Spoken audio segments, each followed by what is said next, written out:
Selamat sore, selamat siang teman-teman sekalian di Moho Blog Channel. Wah, ini saya sekarang berada di sebuah kantor yang tampaknya bukan seperti kantor biasa ini. Karena kantor ini ada tulisannya Senapati Nusantara. Ngeri ini, itu lambangnya kok keris gitu ya. Nah, bersama saya sudah ada Mas Pandu yang kebetulan seorang pemerhati budaya dan kemudian bagian penting dari sebuah pemberdayaan. Ini kita mau lebih tahu soal keris. Mas, keris ini katanya sudah terkenal sampai dunia ya, Mas? Sebagai apa, Mas Pandu? Baik, jadi pertama untuk saya jelaskan dulu, sekarang ini kita berada di kantor sekretariat dari Senapati Nusantara. Senapati Nusantara itu adalah akronim dari Serikat Nasional Pelestari Tosan Aji Nusantara. Hari ini kami menaungi 87 paguyuban Tosan Aji yang bergerak di bidang perkerisan se-Nusantara. Terkait dengan pertanyaan tadi, bisa saya jawab. Hari ini keris, tepatnya di tanggal 25 November di tahun 2005, itu sudah menjadi bagian dari warisan budaya tak benda dunia yang kita kenal Masterpiece of the Ural and Intangible Heritage of Humanity. Jadi keris ini sebenarnya secara dunia sejak 2005 sudah diakui oleh lembaga resmi dari dunia, yaitu dari UNESCO. Seperti itu. Mas, apa kehebatannya keris kita, Mas? Nah, ini yang menarik. Jadi keris ini masuk dari kategori tak benda karena bukan kebendaannya yang dilihat. Karena kalau kebendaannya tentu keris di Nusantara sangat banyak. Yang membedakan adalah keris ini mengikuti prosedural yang kita bilang memiliki filosofi yang lengkap. Jadi dibilang tak benda karena harapan ini ada di dalam sebuah proses. Proses itu di mana ada persiapan terkait dengan ubur rampe, pemaknaan dan kemampuan dalam mengolah bahan besi, bahan baja, dan bahan metafor yang dulu kalau kita bilang itu dari meteoroid, yang sekarang ini kita menggunakan nikel industri. Nah, kelebihannya adalah kita memiliki filosofis dalam bentuk rancang bangun dalam sebuah bilah keris, di mana di situ ada dapur yang memiliki sekali banyak arti, yang hari ini kurang lebih ada sekitar 300-an bentuk pamor, dan juga ada sekitar 200 bentuk dapur, di mana itu masing-masing wilayah akan menjadi hal yang berbeda. Contoh, misalnya keris kami di Jawa, baik itu di Jogja, baik itu di Surakarta, baik itu di Bali atau itu di Lombok, baik itu di tanah Melayu atau itu di tanah Bugis, tidak seperti itu. Makanya kita menggunakan istilah rumpun. Ya, Mas Pandu, kalau Indonesia, terusnya di Jawa, itu Mas Pandu sudah pernah mendeteksi belum keris yang paling tua itu yang untuk di Nusantara keris dari mana, Mas Pandu? Hari ini kalau kita menonton tentang keris, kita lebih banyak bicara tentang bagaimana kedatuan, kerajaan, dan juga kesultanan. Dan hari ini kalau kita melihat keris-keris tua tentu sangat banyak karena penyebaran atau persagamannya itu ada di beberapa daerah. Nah, persoalan kami hari ini, kita perlu harus banyak dibantu terkait dengan pengetahuan tentang transfer informasi terkait dengan teknologi. Karena hari ini keris itu sudah masuk dalam kategori objek mewujudkan kebudayaan dalam 3 kategori, yaitu pertama sebagai pengetahuan tradisional, yang kedua adalah sebagai teknologi tradisional, dan yang ketiga adalah seni. Nah, ketiga hal ini menjadi penting dalam kita melihat konstelasi dalam perjuangan tentang keris di Indonesia, khususnya keris di Nusantara ini, dengan sebagai macam kelebihan-kelebihannya. Kita bisa melihat kalau kita era dari dulu ya, seperti misalnya di Nusantara, kita lihat dari bangsa Mataram kuno sehingga ke Mataram baru hari ini. Misalnya kalau kita lihat di Jogja, kita punya strata yang jelas bahwa dari era Senopati ada, dari era Mangkurat ada, dari era Sultan Agung ada, dari era Hamengkubuwono ada, hingga sampai ke Paku Alam. Ya, Mas, kalau tadi sebagai teknologi apa Mas tadi? Teknologi tradisional. Nah, itu menyiratkan apa, Mas? Jadi pengetahuan terhadap keris ini sudah melampaui batas zaman ya. Jadi kalau saya mau bilang kalau hari ini kita selalu terbata-bata dalam melihat persoalan dunia seni atau dunia budaya, itu kan kita hanya pada satu titik. Ternyata keris ini begitu luas. Nah, contoh tadi saya katakan dalam konteks pengetahuannya itu adalah kita melihat bahwa ini adalah pengetahuan tradisional. Nah, konteks teknologinya kita lihat bagaimana kemampuan para leluhur kita, mereka bisa menemukan biji-biji yang baik yang menjadi bahan utama dalam proses pencamuran menjadi besi, terus juga memiliki pengetahuan tentang baja yang baik, dan juga tentunya pamor ya. Pamor ini kan rata-rata berasal dari meteoroid, dan hari ini kita banyak menggunakan nikel industri. Nah, pengetahuan mencampurkan ketiga bahan besi ini hari ini menjadi pengetahuan yang sulit kalau kita bilang atau kita tidak memiliki dasar-dasar yang cukup, karena ilmu ini sebenarnya lebih banyak berkaitan dengan metalurgi. Makanya sebenarnya kita perlu melihat bahwa teknologi ini dipakai oleh leluhur kita dengan kemampuan yang seperti itu, dan ternyata hari ini kita sendiri belum begitu maksimal untuk memaksimalkannya dalam konteks pengetahuannya.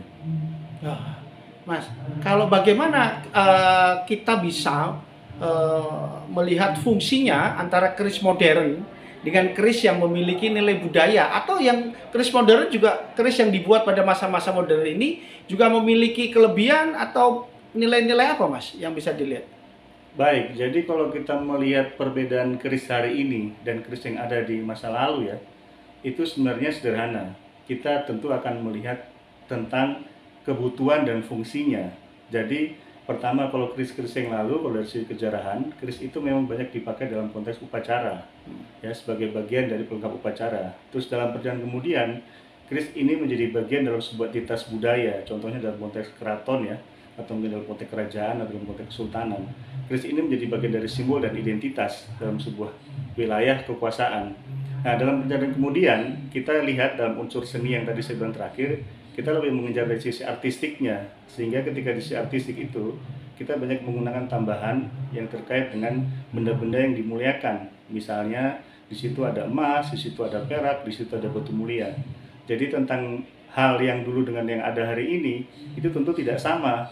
Artinya, kita melihat sesuai dengan kebutuhan dan fungsinya. Kalau dulu hanya sebagai mungkin menjadi artefak yang kita melihat hari ini sebagai benda pusaka, hari ini lebih kepada persoalan artistik dan estetik, itu terkait dengan hobi, misalnya sebagai bagian dari koleksi, agar kita memiliki koleksi keris, misalnya seperti itu. Ya, menarik, Mas. Nah, pertanyaan saya, kalau dari unsur ekonomi nih, keris sebagai bagian dari perdagangan atau apa, komoditi ekonomi, komoditi budaya, atau sebagai komoditas itu, sebagai ekonomi atau budaya, menurut Mas Pandu gimana? Iya, jadi banyak persoalan keris hari ini yang menjadi problematika ya. Saya sendiri baru pulang kemarin setelah seminggu di Jakarta untuk mengikuti Kongres Kebudayaan Indonesia yang diselenggarakan oleh Kemendikbudristek untuk tahun 2003 ini. Kami memiliki banyak cara pandang yang berbeda karena ketidakpengetahuan kita tentang dunia keris dan tosan aji terutama. Nah, makanya ini yang perlu selalu saya sampaikan agar kita bisa semakin mengerti tentang persoalan budaya bangsa ini, khususnya keris, terkait dengan nilai ekonomi, khususnya tentang nilai budaya. Jadi hari ini, keris ini memang banyak berkutat di persoalan jual beli. Karena faktanya kami semua yang ada di sini lebih banyak hidup dari persoalan jual beli, baik itu melalui bursa, atau melalui pasar, atau melalui lelang. Nah, ini menjadi penting karena masyarakat keris hari ini itu masih melihatnya dari sisi ekonomi. Padahal di sisi ekonomi ini banyak hal yang harus kita gali. Yang banyak belum ada itu adalah tentang pengetahuan, bagaimana bentuk dari proses pewarisan, dan bagaimana kita menyelamatkan atau mungkin mengembangkan pengetahuan dari para empu atau pengrajin, termasuk pewarisnya. Yang lain adalah yang menjadi catatan, ketika besi ini mungkin masih banyak bisa kita jumpa dalam bentuk bilah yang sudah jadi, kita juga tidak boleh melupakan yaitu warangka atau sandangannya, yang hari ini materi dasar kayunya mulai semakin sulit didapat. Misalnya gaharu, cendana, timoho, payuman, kemuning, nogosari, dan yang lainnya. Nah, dalam konteks budaya ekonomi ini yang kita bangun, makanya kalau misalnya keris mau dijadikan bagian dari industri, nah banyak hal yang kita harus membangun ekosistemnya. Nah, sampai pada akhirnya kita juga bisa mengemasnya menjadi sebuah produk dengan kemasan yang baik, dan yang paling penting juga ujung-ujungnya adalah bagaimana kita bisa mendatangkan buyer sepertinya bentuk produk ekonomi lainnya, karena kita berusaha keras dari lini atas sampai lini bawah, tapi kalau ternyata tidak disiapkan untuk menuju ke nilai ekonomi tadi yang berdaya guna, sehingga masyarakat lebih bisa mengerti dan memiliki kesamaan dalam visi dan misi, tentu akan sulit tentunya. Mas, kita ngomong agak mendalam sedikit.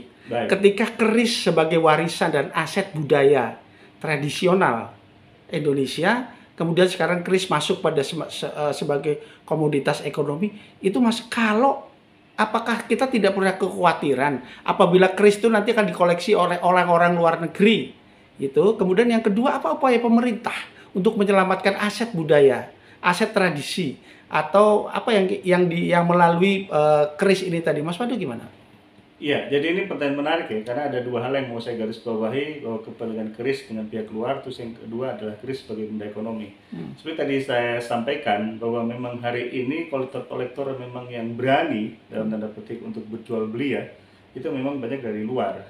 Nah, makanya saya dengan teman-teman di sini, khususnya teman-teman para kolektor, itu kami mencoba mempertahankannya, yang memang benda-benda yang kami anggap originalitasnya tinggi, dan memang itu bisa dibuktikan ya secara keilmuannya, itu kami pertahankan. Dan kalau misalnya memang ada yang mau, kita jual sedemikian rupa biar agar nilainya semakin tinggi, karena agar benda ini kita pertahankan sebagai bagian dari kekuatan kita di Nusantara. Nah, tapi itu tentu tidak bisa kita pungkiri, karena hari ini juga seperti kita tahu, tidak hanya keris ya sebagai budaya, tapi benda-benda yang lain juga banyak yang akhirnya terlepas ke luar negeri, karena memang benda itu menjadi benda koleksi, dan ini lebih banyak dikoleksi oleh koleksi pribadi ya. Dan tentunya kalau kaitan dengan pemerintah juga, kita tahu hari ini bahwa Kementerian Kebudayaan itu berusaha keras, sehingga hari ini kita tahu ada istilah repatriasi benda-benda cagar budaya yang sekarang jumlahnya kurang lebih 1.600-an, itu hampir 60%-nya itu wujudnya adalah keris atau tulisan aji, sedangkan yang lainnya itu ada yang bentuk manuskrip, ada yang berbentuk relief, ada yang berbentuk benda-benda yang lain yang memang menjadi pendukung kerajaan-kerajaan yang ada di Nusantara pada waktu itu, yang diambil alih oleh para penguasa kolonial dan dibawa pulang ke negara mereka masing-masing, dan itu lebih banyak di Inggris dan juga di Belanda secara umum. Nah, pertanyaan yang terakhir yang terkait dengan komoditi ini tadi saya sudah sampaikan bahwa kita harus melihat kembali untuk tujuan dan atas dasar apa, karena mohon maaf, hari ini keris ini masih menjadi persoalan, khususnya apakah kita mau memakan dia sebagai bagian dari benda budaya ya, terus yang kedua, kita mau menjadikannya dia sebagai benda ekonomi, atau kita mau menjadikan dia sebagai senjata tajam. Makanya kami kemarin berjuang di Jakarta, mewakili Senopati Nusantara, ingin membuka wacana bahwa hari ini carut marut dalam konteks konstelasi budaya yang lewat regulasi ini belum jelas, membuat kami di dunia keris atau mereka yang berkejibaku dalam prestasi keris mendapat persoalan, khususnya terkait dengan regulasi. Dan ini tidak hanya persoalan di jual beli ya, tapi juga terkait dengan bagaimana kita membangun relasi untuk ekspedisi, terus membangun relasi untuk ekspor impor. Nah, ini setidaknya mungkin akan menjadi perhatian, dan harapan kami ini juga harus kita wacanakan terus agar kita tetap bisa sama-sama memahami tentang persoalan yang ada. Ya, Mas, menarik ke berikutnya ada pertanyaan gini, berapa sih Mas harga keris yang paling mahal sampai yang paling murah? Kira-kira range-nya berapa? Baik, jadi kalau harga keris itu relatif, pertama yang kita harus lihat adalah unsur kebendaannya. Jadi yang unsur kebendaannya itu tentu kita tidak bisa bilang bahwa keris yang lama dan keris yang baru itu memiliki nilai yang berbeda, itu pasti. Tapi juga tidak keris yang baru ini menjadi murah atau sama menjadi murah, itu juga tidak. Jadi pertama kita lihat dulu kebendaannya, yang paling penting kan kita melihat secara umum ya, kita melihat bilahnya dulu. Bilahnya dulu itu kan kita melihat pertama kualitas besi yang dipakai, baja, dan juga apakah itu menggunakan pamor atau nikel. Yang kedua adalah kita melihat apa yang menjadi unsur penarik. Misalnya kalau hari ini di situ diselipkan misalnya ada emasnya atau ada peraknya atau mungkin ada logam mulianya. Berikut itu ada dari sandangan atau warangka atau yang lain. Nah, ini menjadi nilai yang berbeda. Jadi keris itu kalau kita bilang tak terbatas bisa jadi iya secara harga. Tapi kalau kita bilang itu menjadi murah, ya mungkin karena persoalan tadi kualitas. Jadi yang paling penting itu bagi saya bukan kepada nilai kebendaannya, tapi bagaimana membangun sebuah kesadaran sehingga kita akhirnya juga merasa ikut memiliki. Jadi yang penting itu adalah proses pewarisan sehingga keris ini bisa bertahan dengan kita juga merasa mampu untuk memiliki kesadaran dengan kepemilikan. Iya, menarik. Mas, terakhir nih, Mas, apakah benar selalu ada unsur magic? Selalu ada unsur supranatural di dalam sebuah keris, terutama keris-keris yang berasal dari masa lalu, Mas Pandu? Iya, secara prinsip inilah menjadi persoalan kami di dunia keris, karena memang dunia keris itu sangat identik ya dengan stigmatisasi dari masyarakat secara umum bahwa keris itu selalu pasti dianggap klinik, keris itu pasti dianggap mistik, dan juga keris itu pasti dianggap magis. Nah, persoalan hal ini yang menjadi persoalan kami hari ini adalah tidak banyak para pemuka-pemuka agama, baik dari pemuka agama manapun, dengan kemampuan-kemampuan yang bisa dipertanggungjawabkan, untuk bisa menjelaskan kepada masyarakat. Karena sekali lagi saya bilang, kris ini sudah ada sebelum kita ada, dan kris ini bagian yang harus kita banggakan karena ini selalu menjadi perhatian bahkan sekarang di dunia ya. Makanya pengetahuan terhadap kemampuan kita memahami sebuah kris dari A sampai Z, dan juga bagaimana tadi terkait dengan bagaimana pemaknaan dalam konteks kebutuhan dan juga fungsinya, ini menjadi penting agar hal-hal itu menjadi hilang.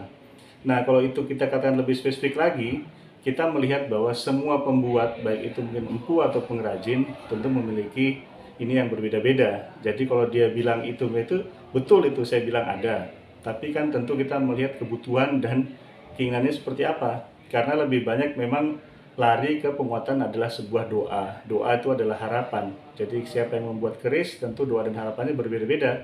Seperti halnya hari ini kita menuju ke 2024, sehingga lah para pemimpin-pemimpin ini juga mengerti seperti ada konteks filosofi keris, bagaimana membangun keris sesuai dengan tujuannya ketika menjadi pemimpin, ketika menjadi penguasa, ketika menjadi seorang junjungan atau menjadi pamong, itu tentu akan berbeda-beda dalam melihatnya. Oke, terima kasih Mas Pandu. Luar biasa. Ini banyak hal yang tidak terungkap di balik sebuah keris. Terima kasih Mas Pandu. Selamat siang. Selamat siang, sama-sama. Boleh lihat kerisnya diangkat Mas? Oh baik. Ini salah satu salah satu keris. Saya akan coba dekatkan. Ini namanya apa? Jadi ini kerisnya tergolong keris bagus karena ini keris lama. Ini kategorinya ini tilam putih. Ini Zaman bentuknya, kalau eranya ya seperti kita bilang tangguh, tentu akan sulit kalau kita tidak bisa memastikan secara langsung dengan teknologi. Karena dari segi bentuk ya, bentuk dasar dari sor-soran tentu akan berbeda. Yang jelas ini keris gaya Jogja. Kalau saya melihatnya sekilas ini ada di era transisi ya, dari era-era awal masuk ke era nom-noman ini, seperti itu. Terima kasih Mas Pandu. Ya. Ya.